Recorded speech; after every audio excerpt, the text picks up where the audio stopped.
মওলানা আব্দুল হামিদ খান ভাসানী।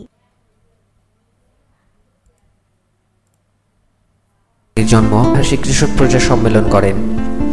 পারিবারিক নাম মোহাম্মদ আব্দুল হামিদ খানের সাথে ভাসানী উপাধি প্রাপ্তির যোগসূত্র এখান থেকেই।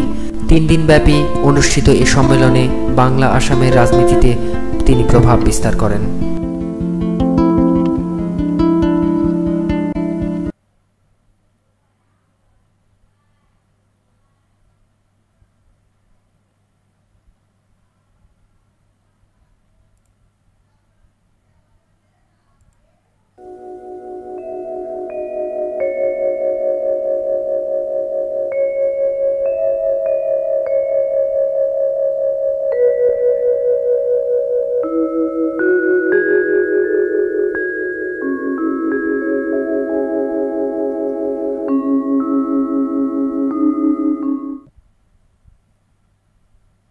বাংলার কৃষক, মজুর, শ্রমিকদের অতি আপনজন মওলানা আব্দুল হামিদ খান ভাসানী। চিরকাল নির্যাতিত, নিপীড়িত মানুষের কাছাকাছি এসে দাঁড়িয়েছেন তিনি। মজলুম মানুষের সুখে দুঃখে কাঁধে কাঁধ মিলিয়ে তাদের কথা বলেছেন, সংগ্রাম করেছেন। এজন্যে তিনি মজলুম জননেতা। সিরাজগঞ্জের ধানগড়া গ্রামের এক দরিদ্র কৃষক পরিবার। এ পরিবারে আব্দুল হামিদ খানের জন্ম হয় 1880 সালে। তার বাবার নাম হাজী শরাফত আলী খান, মায়ের নাম মোসাম্মদ মজিরন বিবি। অল্প বয়সেই তিনি পিতৃমাতৃহীন হন। তার এক চাচা ইব্রাহিম খান তাকে শৈশবে আশ্রয় দেন। এ চাচার কাছ থেকেই তিনি মাদ্রাসায় পড়াশোনা করেন। এ সময় তিনি ইরাক থেকে আগত এক পীর সাহেবের স্নেহদৃষ্টি লাভ করেন। তিনি তাকে ভারতের দেওবন্দ মাদ্রাসায় পাঠিয়ে দেন। এ সময় তিনি দেশাত্মবোধে উদ্বুদ্ধ হন। মাদ্রাসার পড়া শেষ করে তিনি টাঙ্গাইলের কাগমারির এক প্রাথমিক স্কুলে শিক্ষকতা শুরু করেন। এখানে শিক্ষকতার সময় তিনি জমিদারের অত্যাচার, নির্যাতন দেখতে পান। এর বিরুদ্ধে প্রতিবাদ ও সংগ্রাম শুরু করেন। ফলে জমিদারের বিষ নজরে পড়ে তাকে কাগমারি ছাড়তে হয়। 22 বছর বয়সে কংগ্রেস নেতা দেশবন্ধু চিত্তরঞ্জন দাসের আদর্শে তিনি অনুপ্রাণিত হন। পরে তিনি রাজনীতিতে যুক্ত হন। এরপর অসহযোগ আন্দোলনে যোগ দেন। তাকে কারারুদ্ধ করা হয়। 17 মাস পর তিনি মুক্তি পান। এরপর 1924 সালে সিরাজগঞ্জে তিনি এক সভায় ভাষণ দেন। এই ভাষণে তিনি কৃষক সাধারণের ওপর জমিদারদের শোষণ, নিপীড়ন ও অত্যাচারের কাহিনী তুলে ধরেন। 1. শব্দগুলো পাঠ থেকে খুঁজে বের করি, অর্থ বলি।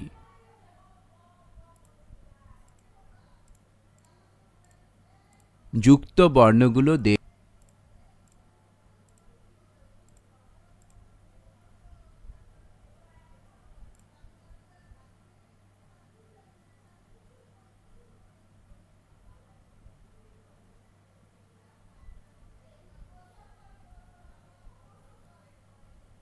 এ সভায় ভাষণের জন্য তাকে নিজের জন্মভূমি ছাড়তে হয়। তিনি এবার চলে যান আসামের জলেশ্বরে। এ বছরই আসামের ধুবড়ী জেলার ভাষাঞ্চরে তিনি এক বিশাল প্রতিবাদী সমাবেশের আয়োজন করেন। এ সভায় তিনি বাঙালি কৃষকদের ওপর অত্যাচারের বিরুদ্ধে প্রতিবাদ জানান। এই সমাবেশে সাধারণ কৃষকরা তাকে ভাষাঞ্চরের মওলানা নাম দেয়। পরে তাকে ভাসানী নাম দেয়। তখন থেকেই তার পরিচয় মওলানা ভাসানী। মওলানা ভাসানী এদেশে একটি প্রিয় নাম। মওলানা ভাসানী তার এক ভাষণে বলেছেন, আমি খেটে খাওয়া মানুষের কথা বলি। এ মানুষেরা কাজ করে খেতে খামারে, কাজ করে কলে কারখানায়। এরা কৃষক, এরা শ্রমিক, আর এরাই জমিদার, মহাজন, মালিকের জুলুমের শিকার হয়।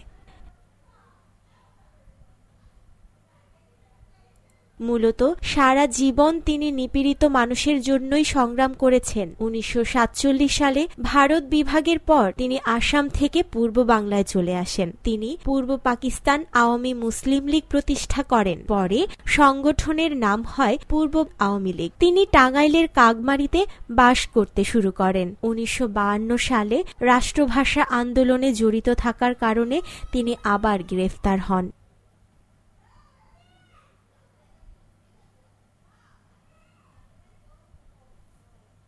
1. শব্দগুলো পাঠ থেকে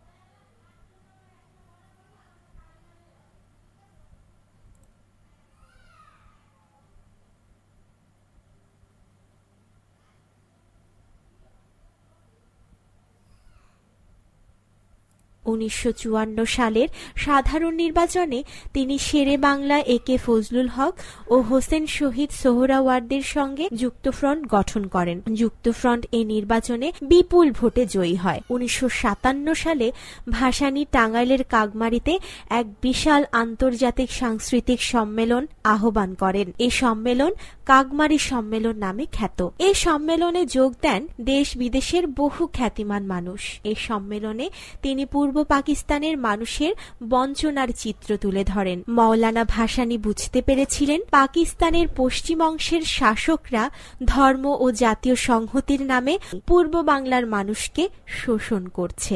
জনগণকে সঙ্গে নিয়ে পাকিস্তানি স্বৈরাচারী সরকারের বিরুদ্ধে প্রবল গণ আন্দোলন গড়ে তোলেন। 1970 সালের নভেম্বরে তিনি পল্টন ময়দানে ভাষণ দেন। এই ভাষণে শোষণের এই কথাটি বারবার উচ্চারণ করে জাতিকে সতর্ক করে দিয়েছিলেন তিনি বলেছিলেন, পাকিস্তানি সরকার পূর্ব পাকিস্তানের জনগণের ওপর অত্যাচার ও নিপীড়ন চালাচ্ছে। এরূপ চলতে থাকলে পূর্ব পাকিস্তান একদিন স্বাধীন হয়ে যাবে। 1971 সালের 25 মার্চ মধ্যরাত থেকে দেশব্যাপী পাকিস্তানি সৈন্যদের হত্যাযজ্ঞ শুরু হয়। এ সময় বঙ্গবন্ধু শেখ মুজিবুর রহমানের নেতৃত্বে শুরু হয় মুক্তিযুদ্ধ। মওলানা ভাসানীর টাঙ্গাইলের ঘর বাড়ি পাকিস্তানি সৈন্যরা পুড়িয়ে দেয়। মুক্তিযুদ্ধে অংশ নেওয়ার জন্য তিনি ভারতে চলে যান। মুক্তিযুদ্ধ চলাকালে তিনি প্রবাসী বাংলাদেশ সরকারের উপদেষ্টা মণ্ডলীর সদস্য ছিলেন। 1971 সালে 16 ডিসেম্বর পাকিস্তানি সেনাবাহিনী আত্মসমর্পণ করলে তিনি স্বাধীন বাংলাদেশে ফিরে আসেন। স্বাধীনতার পরও কোনো পদমর্যাদা ও মোহ তাকে আকৃষ্ট করতে পারেনি। তিনি সবসময় জনগণের পাশে থেকে বিভিন্ন জনমুখী কর্মসূচি পালন করেন।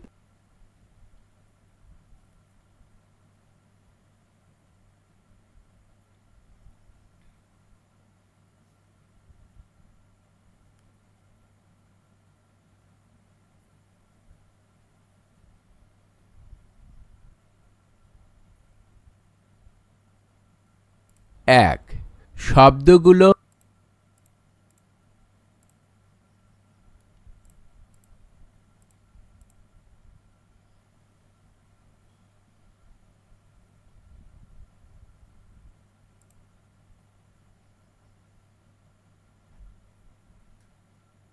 মওলানা ভাসানী নিজে প্রাতিষ্ঠানিক লেখাপড়া করতে পারেননি, কিন্তু এই দেশের মানুষের শিক্ষা প্রসারে তার অনেক অবদান ছিল। তিনি সন্তোষে ইসলামী বিশ্ববিদ্যালয়, মহিপুরে হাজী মোহাম্মদ মহসিন কলেজ, ঢাকায় আবুজর গিফারি কলেজ এবং টাঙ্গাইলে মওলানা মোহাম্মদ আলী কলেজ প্রতিষ্ঠা করেন। মওলানা ভাসানী ছিলেন একজন নিরহংকার আদর্শবান মানুষ।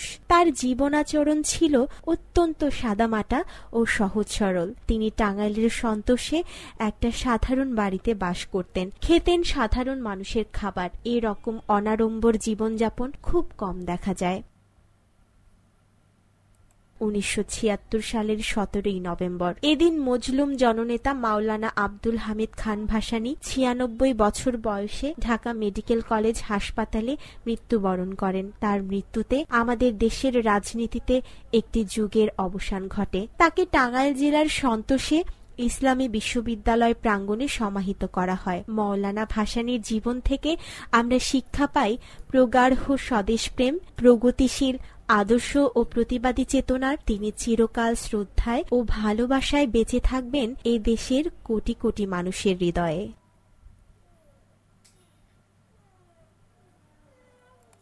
এক, শব্দগুলো পাঠ থেকে খুঁজে বের করি, অর্থ বলি।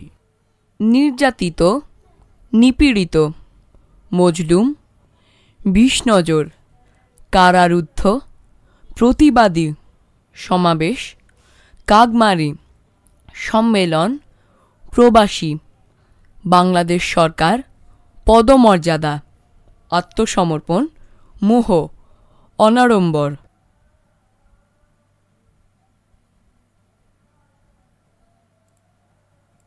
2, ঘরের ভিতরের শব্দগুলো খালি জায়গায় বসিয়ে বাক্য তৈরি করি। প্রবাসী, আত্মসমর্পণ, মোহ, সরকার, প্রতিবাদী। 3,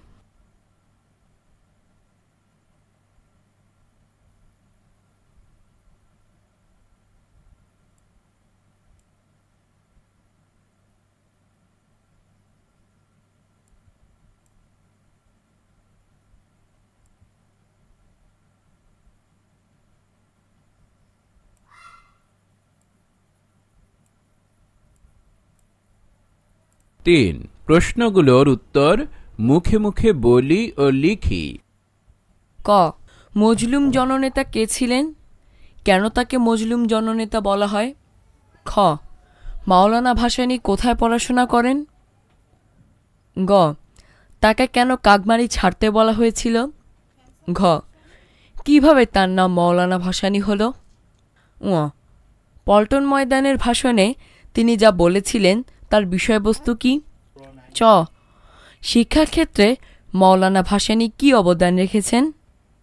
ছ মাওলানা ভাসানীর জীবন থেকে তুমি কি শিখতে পেরেছ?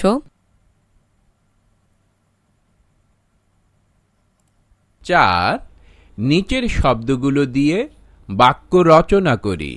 মজলুম, কারারুদ্ধ, প্রতিবাদ, অনাড়ম্বর, মোহ, আত্মসমর্পণ, নিপীড়িত।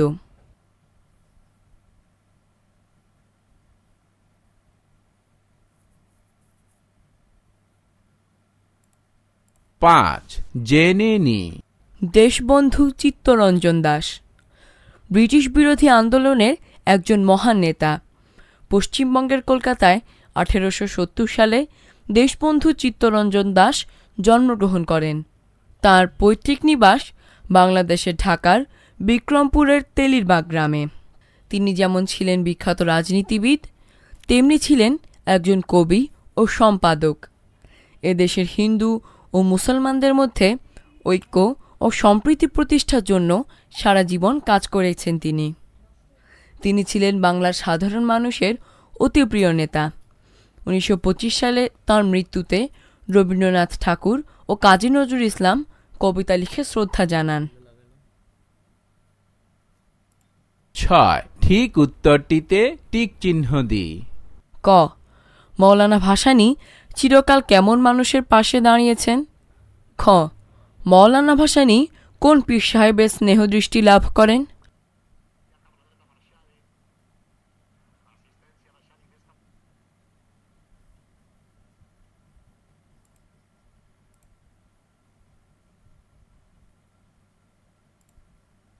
গ তাকে কাকমারি ছাড়তে বলা হয় কেন? ঘ মাওলানা ভাসানী তাঁর এক ভাষণে কি বলেছেন?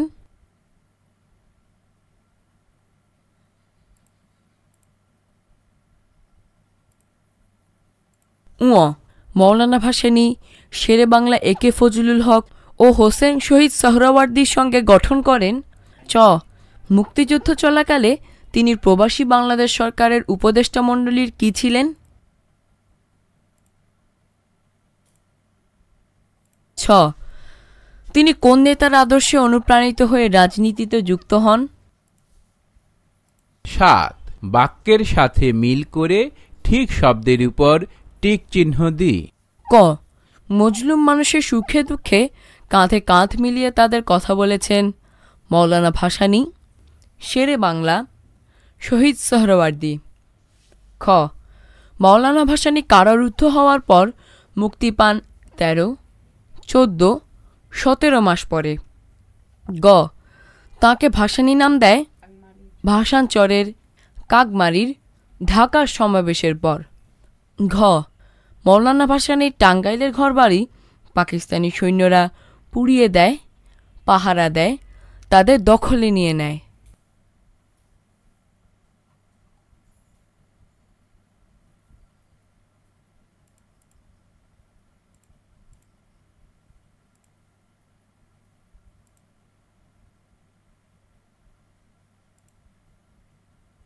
সঠিক স্থানে বিরাম চিহ্ন বসাও।